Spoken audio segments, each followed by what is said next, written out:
우리 성경 보겠습니다. 마태복음 13장 45절서부터 50절까지 보겠습니다. 우리 다 같이 봉독합니다. 시작. 또 천국은 마치 좋은 진주를 구하는 장사와 같으니 극히 값진 진주는 하나님을 합연하여 가서 자기의 소유를 다 팔아 그 진주를 사느니라. 또 천국은 마치 바다에 치고 각종 물고기를 모은 그물과 같으니 그들에게 가득함에 물가로 끌어내고 앉아서 좋은 것을 그릇에 담고 못된 것은 내버리니라. 세상 끝에도 이러하리라. 천사들이 와서 의의 중에 악인을 갈라내어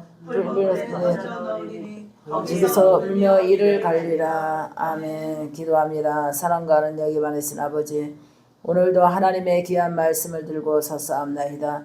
하나님 아버지, 드려지는 예배와 말씀 속에 하나님 우리가 은혜 받기로 도와주시옵소서. 전하는 자나 듣는 자나 성령이 일치되어 은혜 되게 하여 주시리라 믿고 예수님의 이름으로 기도합나이다. 아멘. 할렐루야. 오늘 말씀은 최고 상품가치 있는 믿음이 되자 하는 말씀을 정해봤습니다. 최고 상품가치 있는 믿음이 되자 그랬어요. 하나님께서 오늘 말씀을 또 천국은 마치 좋은 진주를 구하는 장사와 같으니 그랬어요. 우리 천국에는 그러니까 값진 진주, 아주 외게 흠이 없고 상품 가치가 있는 진주, 그 비교해서 우리에게 말한 거죠. 그러니까 너의 영혼이 진주같이 아름답고 또 상품 가치 있는 신앙이 돼야 된다 그랬어요. 그리고 또 여기 보니까 또 천국은 마치 바다에 치고 각종 물고기를 모으는 그물과 같으니 그랬어요. 그래서 베드로에게 그랬잖아요. 하나님께서 깊은 곳에 그물을 내리라 그랬어요. 깊은 곳에 그물을 내리라. 베드로는 고기 잡는 어부이기 때문에 어디가 물이 깊고 어디가 물이 낮고 어디가 고기가 잘 모여 있는지를 잘 알아요. 근데 밤이 맞도록 고기를 잡으려고 그물을 내렸지만 고기가 안 잡혔어요. 하나님께서 깊은 곳에 그물을 내리라 그랬어요. 깊은 곳은 어딘가 하면 우리가 예를 들어서 말하면 우리의 사람 마음속에 바다 물속은 알아도 사람 마음속까지 깊은 곳은 없어요. 그래서 이 사람 마음속은 정말 하나님 외에는 아무도 알 수가 없어. 그곳에 그물을 내려서 건져 올리라 그랬어요. 이것이 뭐냐면 마음의 중심이잖아요. 중심. 마음의 중심을 건져 올려서 거기서 이제 그릇에 담는데 상품같이 있는 것만 담으라 그랬어요. 꼴이 떨어지고 눈깔 빠지고 이게 뭔가 이 고기가 상품 가치가 없는 것은 버리라 그랬어요. 그래서 버리고 그것을 쓸모가 없는 거예요. 그래서 상품 가치 있는 고기만 그릇에 담으라 그랬어요. 하나님께서 우리가 신앙생활하는 사람은 어디다 갖다 놔도 최고의 상품 가치가 돼야 돼. 할렐루야. 그래서 왜냐면 인격과 매너와 목사님이 굉장히 그런 프로도 많이 냈잖아요. 인격적인 프로, 매너 있는 프로, 또 그 다음에 은사적인 프로, 간증 얼마나 많이 냈어요. 그 다음에 예의본절도 내고, 또 질서 정연하게, 전화 매너 이런 것도 많이 냈잖아요. 카톡 매너 이런 것도 많이 냈잖아요. 카톡에도 매너 있고 전화에도 매너가 있고, 또 예의본절 이런 것도 한 100평 이상 녹음해서 낸 거예요.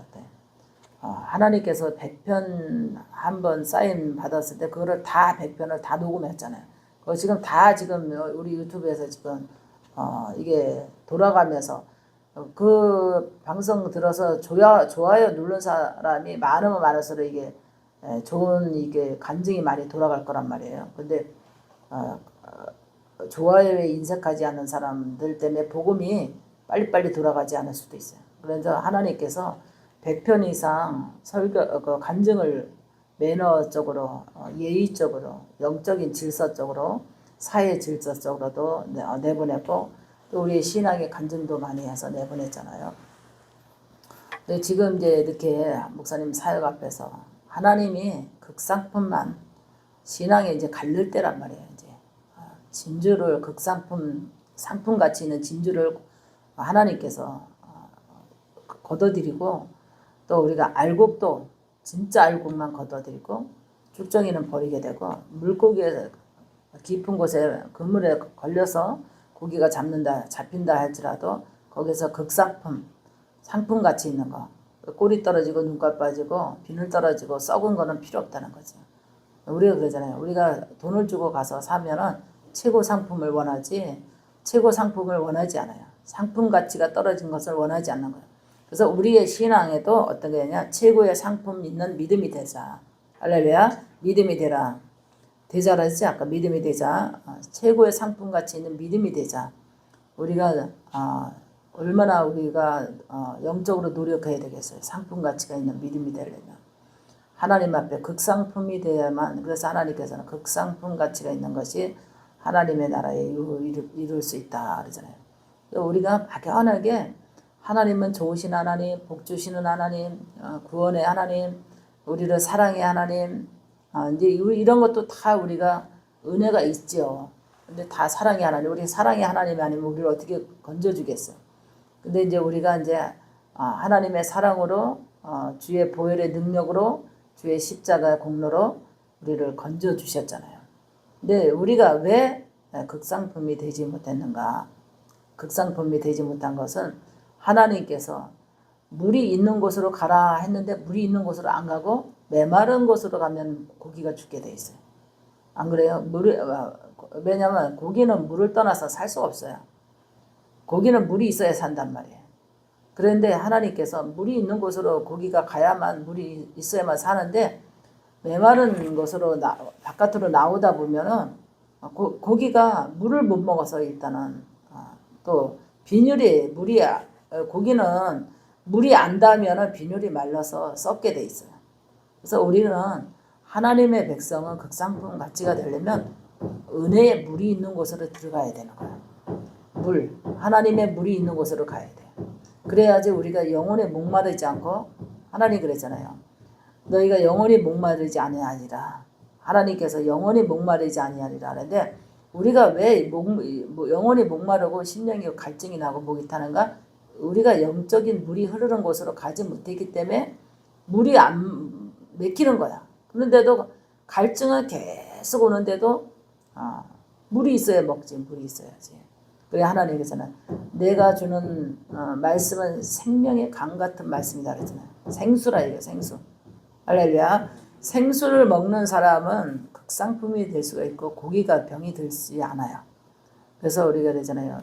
바다의 고기가 바깥으로 나오면 죽는 것처럼 소금기가 없어도 죽고, 참 말씀을 다 하나님께서 신기하게 조화롭게 성경의 말씀을 주신가 보면 신기해. 너희는 세상의 소금이 되라. 너희는 세상의 빛이 되라. 너희는 세상의 맛을 잃지 말라. 그 다음에 너희는 생수를 먹어라. 그 다음에 너희는 극상품이 되라. 포도원의 극상품이 되라. 참 쉬운데 이게 다 최고의 거예요. 그 다음에 너는 길가밭에 앉지 말라. 어떻게 그랬어요? 길가밭에 앉아 있으면 말씀은 반은 듣고 반은 안 듣는다는 거예요. 그 다음에 옥토에 떨어진 씨가 돼야 되는데 너의 마음밭이 어떻게 해요? 길가밭이고 가시덩굴이고 돌자갈밭이라는 거지. 그러니까는 씨가 붙지 않아서 말씀이 자라고 열매가 맺고 추수 때가 임하면은 알곡이 있어야 되는데 이미 길가밭에 떨어진 씨는 씨가 날 수가 없어요. 극상품이 될 수도 없고 씨가 날 수가 없어요. 돌자갈때 떨어진 그 씨도 극상품의 알곡으로 나오기가 힘들어요. 그 다음에 이제 가시덩굴 우리가 밤에 자고 나면은 마귀가 그거를 뿌려놔. 가시덩굴에 가라지를 뿌려놔요. 이 가라지가 무성하게 자라는 줄도 모르고 믿음이 30배, 60배, 100배 자라야 축복이 오는데 가라지가 그냥 얼마나 속도 빠르게 자라가지고 그냥 진짜 원 씨앗보다도 더 빨리 자라는 거예요. 이거는 100배를 순식간에 막 자라는 거예요. 가라지가. 영적인 잠자고 나면은 깨어있지 않고 영적인 푹 잠자고 게으르고 영적인 잠자고 나면 가라지가 그냥 완전히 뿌려서 쑥 자라버리는 거예요. 그러니까 씨앗의 뿌리는 자랄 수도 없어요. 그러니까 극상품의 알곡이 될 수가 없는 거예요. 우리의 신앙을 그렇게 정신을 차려서 극상품의 신앙이 되라는 거죠. 그래서 우리는 어떻게 해요? 날마다 우리가 하나님의 은혜 안에서 머물려고 해야 되고 상품가치 있는 신앙으로서 우리가 하나님 앞에 나가야 되는 거예요. 내가 쭉정이로 나가도 안 되고 염소로 나가도 안 되고 물고기에서 꼬리 떨어진 거, 눈깔 빠진 거, 비늘 떨어진 거 안 된다는 거죠.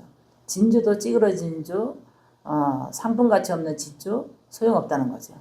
진주는 진주다운 아름다움의 잣대를 나타낼 수 있는 영적으로 예쁘고 향기나고 빛나고 아름다운 진주, 그런 상품가치 있는 진주가 돋보인다는 거죠.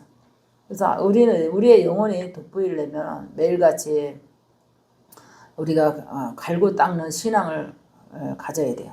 내 마음을 쓸고 닦고 우리 그러잖아요. 이틀만 청소 안 해도 먼지가 확 쌓이고 우리가 그러잖아요. 밥그릇 씻지 않고 밥 먹는 사람 아무도 없잖아요. 매일같이 내 마음을 회개로 씻어야 돼. 기도로 씻어내야 되고 찬양으로 씻어내야 되고 회개로 씻어야 돼. 그래서 정말 깨끗한 심령과 깨끗한 양심과 깨끗한 영적인 그런 흐름을 가져야 돼.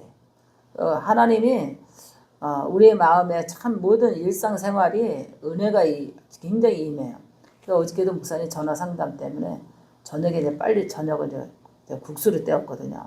국수 때 이제 장로님이 자기가 설거지했는데, 근데 아침에 밥을 풀려고 보니까 밥그릇에 국수가 붙어 있어. 그래서 깨끗하게 씻어야 된다고. 이거 그릇도 깨끗하게 씻으지만 또 웃느라고 마음도 깨끗하게 씻어야 된다네요. 그래서 밥 풀려니까 국수가 요만하게 딱 붙어 있더라고. 그래서 바쁘니까 자기가 이제 설거지 해준다 그랬는데 깨끗하게 못한 거야. 그래서 그걸 보면서 또 내가 은혜를 받는 거야. 우리가 날마다 씻는 것 같지만, 깨끗하게 몸을 씻는 것 같지만 하루 자고 나면은 머리에 기름기 끼고, 그러잖아요. 머리 안 감아봐 머리에 기름때 끼고, 또 우리가 하루만 샤워 안 해도 이게 비닐이 생기고 기름이 끼잖아요. 때가 묻듯이. 우리의 양심도 똑같아. 우리의 양심도 하나님의 은혜가 임하지 않고 씻어내지 않으면, 회개로 씻어내지 않으면 이렇게 뭔가 불필요한 것이 끼게 돼 있어요. 그래가지고 무뎌져서 상품가치가 없는 신앙이 돼버려. 그래서 상품가치 있는 신앙이 되려면 날마다 바르게 깨닫고 회개하고 뉘우치고 또 제자리에 들어가려고 해야 되고, 왜냐면 물고기는 물에 들어가려고 해야 되고, 할렐루야. 그리고 우리가 온전한 신앙 속에서 우리가 바르게 쓰려고 할 때에 하나님께서 상품가치 있는 신앙이 되는 점이 되시기 바랍니다. 노력하지 않으면 우리는 날마다 상품가치가 되는 것이 아니라, 우리는 알곡이 되는 것이 아니라 늘 우리가 빈 소리나고, 고린도전서 그러잖아요. 소리나고 울리는 꽹과리와 같이 그렇게 하면 안 되고, 입만 무성한 나무 하나님께서, 열매 없는 나무 하나님께서 저주했다 그랬잖아요. 그래서 우리가 늘 입만 무성한 그런 신앙이 아니라 하나님의 은혜로 다져져서 상품가치 있는 진주 같은 신앙, 그 다음에 건강한 물고기 같은 신앙, 알곡 같은 신앙, 또 은혜로 우리가 깨끗하게 씻는 그릇 쓰임받는다 그러잖아요. 그릇이 깨끗해야 쓰임받는다 그러잖아요. 깨끗한 그릇, 금그릇 같은 신앙. 그래서 우리가 하나님께서 깨끗한 게 매일같이 우리가 나를 점검할 수 있는 것이 은혜 중에 최고의 상품가치로 만들어내는 그날에 도적같이 하나님이 우리를 찾아오실 때에 극상품만 하나님께서 골라가시지, 상품가치 없는 건 창고에 안 들인다 그러잖아요. 우리가 하나님의 손에 잡혀서 쓰임받는 것도 극상품, 또 그릇도 깨끗한 그릇, 우리가 늘 신앙으로 노력하고 힘을 내서 오늘도 하나님 안에 나가야 되는 점이 되시기 바랍니다. 할렐루야. 기도합니다. 살아계신 아버지, 오늘도 최고의 상품가치 있는 믿음이 되기 위해서 우리는 날마다 노력할 수 있도록 도와주시옵소서. 날마다 신앙을 점검하고 하나님 아버지 믿음을 점검하고 기도와 은혜 속에서 우리가 바르게 하나님 아버지 건강한 아버지 영이 될 수 있도록 도와주시옵소서. 주의 영이 함께 주시리라 믿고 예수님의 이름으로 기도합니다.